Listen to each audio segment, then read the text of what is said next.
Want to comment in a Facebook group without showing your real name? In this video, I'll show you how to comment anonymously on Facebook using the Anonymous Participant feature. First, open the Facebook app. Now go to a Facebook group that supports anonymous participation.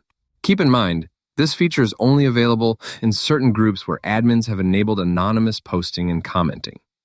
Once you're inside the group, find the post where you want to leave a comment. Tap on the comment section below the post just like you normally would. Before posting your comment, look near the comment box. You may see your profile name or a small drop-down arrow next to it. Tap on that drop-down arrow. A menu will appear with different identity options. From here, select Anonymous Participant instead of your regular Facebook profile.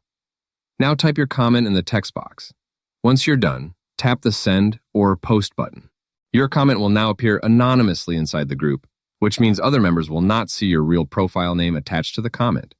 Just remember that group admins and Facebook may still be able to identify anonymous participants for moderation and safety reasons.